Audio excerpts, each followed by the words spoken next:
ભુજ તાલુકામાં ગૌવધની ઘટનાઓ રોકાવાનું નામ લેતી નથી। છાસવારે ગાયોની કતલ થાય છે।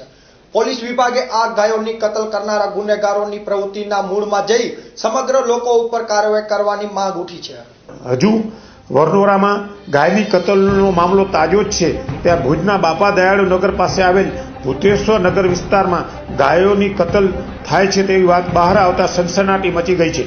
ભુજ તાલુકામાં કોઈ સંગઠિત ટોળકી વ્યાપક પ્રમાણમાં ગાયોની કતલ કરતી હોય તેમ અવારનવાર બહાર આવતા ગૌહત્યાના બનાવો ઉપરથી લોકોને લાગી રહ્યું છે। ગૌમાંસ ખરીદતા હોટલવાળા તથા તેને છૂટક વેચાણ કરતા સ્ટોલવાળા ઉપર પણ તપાસ કરવાની જાણકારોએ વાત કરી છે। ગૌમાંસની છૂટક વેચાણ કરતા લોકોને રંગે હાથ પકડવાની માંગ પણ ઉઠી છે।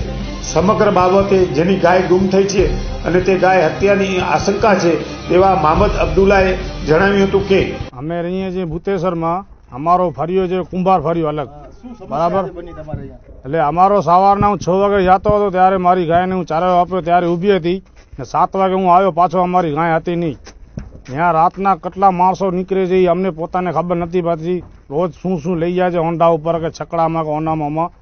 હવે આ ગાયનો અમારી 13મી ગાય ઉપડી સમજી લો તમે। અમે હજી સુધી ફરિયાદ નથી કરી કેમ કે આપણે એમ થાય કે હવે આ જોયા વગર કને આપણે કહીએ। હવે અમને ફરિયાદ કરી હતી અમારી સવારના 7 વાગે ઉપડી એટલે અમને ઘણું અફસોસ થાય છે એમ। એટલે બનાવ એમ બને ખબર નથી પડતી કોણ હતો એમ લઈ કોણ ગયું જોવા વગર અમે કેને કહીએ। અમને આ ઉજરી મળી છે, ઝીંગડા મળ્યા છે, એના હાટકા પડ્યા છે, બધા પડ્યો છે અહીંયા બાવરિયામાં। આવો છે બાપા દયાળુ નગર ને અમારો જે કુંભાર ફર્યો અલગ સમજી લો। અમારો આખો એરિયો અલગ છે, આ એરિયો આખો અલગ કહેવાય। હા અમારા ઈ હવે અમને ખબર નથી પડતી। અહીંયા અમને મળે છે ઝીંગડા કે ચમડો કે ઉજરી બધા આ બાજુ જ મળે છે એની ગાય જાય।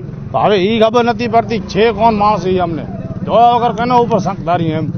શિવસેનાના પ્રમુખ માધુભાઈએ જણાવ્યું હતું કે ભૂતેશ્વર નગરમાં અત્યારે આજે બનાવ બન્યો છે જે એમને ભાઈએ જાણ કરી શિવસેનાને કે ભાઈ અમારી અવારનવાર ગાયો અહીંયા કપાય છે। તો અમે એ સ્થળ પર દોડીને પહોંચી આવ્યા છીએ અમારા શિવસૈનિકો સાથે અને પોલીસને પણ અમે જાણ કરી છે।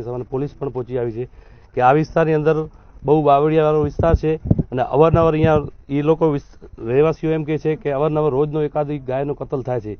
તો આ જગ્યા ઉપર જે કોઈ માલિકીની જમીન હોય તો એ માલિકીની કોઈક બાપા દયાળુ નગર છે તો એની જગ્યા છે તો એને બાવરિયા કાપી ફેન્સિંગ ચારે બાજુ કરે તો આવું બનાવ ન બને અવારનવાર।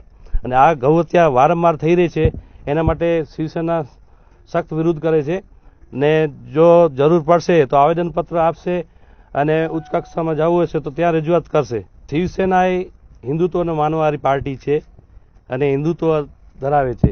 તો હિન્દુત્વ માટે કોઈ પણ કામ હોય શિવસેનાનો કે હિન્દુની કોઈ પણ જગ્યાએ તકલીફ હોય કે ગૌ માતાની તકલીફ હોય કે એવો કોઈ પણ હિન્દુત્વને લાગતા પ્રશ્નો હોય મંદિરોના હોય કે કોઈ પણ હોય તો એના માટે શિવસેના આગળ જ રહે છે હંમેશા। બીજા હિન્દુ સંગઠનો શિવસેના અને અન્ય એક કાર્યકરે હિન્દુ સંગઠનો સામે આક્રોશ વ્યક્ત કરતા કહ્યું હતું કે મારું કહેવું છે કે જો હિન્દુ શિવસેના છે એને અહીંયા અત્યારે અમારા જે પણ બોડી છે કે જે પણ ગમે ત્યાં તમે જાશો શિવસેના હંમેશા ગૌહત્યા જો મુદ્દો બને અને હિન્દુને કોઈને પણ તકલીફ પડે કે હિન્દુની લાગણી દુભાય એવી કોઈ પણ પ્રશ્ન હોય ત્યારે શિવસેના હંમેશા આગળ જ હોય છે।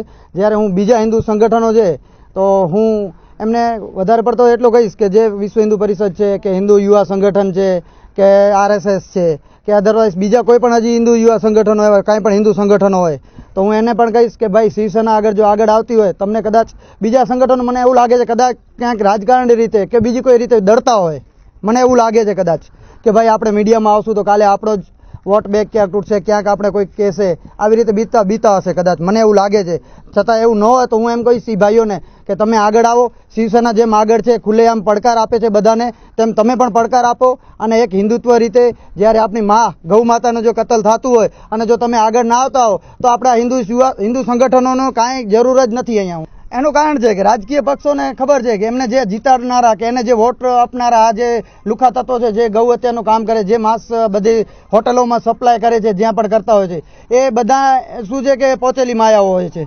તો એ આજુબાજુના નાના માણસોને સાચવીને બેઠા હોય છે। તો એ શું છે એ માણસો એ રાજકારણના જ મેન માણસો છે કે જે ગૌ હત્યા કરાવતા હોય જે માંસ મટન વેચતા હોય છે બધું એ રાજકારણીઓના જ માણસો છે। બીજેપી હોય કોંગ્રેસ હોય કે અધર પક્ષ હોય બરોબર। હું ખુલ્લેઆમ કહું છું જો તમે કોઈ પણ પક્ષમાં આવો જો એક હિન્દુ થઈને બહાર આવો અને આવા જે નાલાયક માણસો છે એમને બહાર પાડો ખુલ્લા પાડો આ ધંધા ન થાય, ગૌહત્યા ન થાય. તમે તમારું રાજકારણ ભૂલી જાઓ. મેં ઘણીવાર પહેલા પણ કીધું છે, અત્યારે પણ કહું છું કે રાજકારણ ભૂલી આપણા હિન્દુ ધર્મ, આ ગૌ માતાને બચાવો. આ જો નહીં બચે તો તમારો રાજકારણ પણ નહીં હોય અને તમે પણ કોઈ દી નહીં દેખાવ. તો આ જે રાજકારણીઓ છે એને હું અહીંયાથી કહીશ કે તમારો રાજકારણ ભૂલી અને ગમે ત્યારે ગૌ હત્યા થાય, હિન્દુ કોઈ પણ સમાજને નુકસાન થાય ત્યારે તમે રાજકારણ ભૂલી તમારી સમાજ, તમારા માણસને યાદ રાખી અને અહીંયા ઊભા રહ્યો.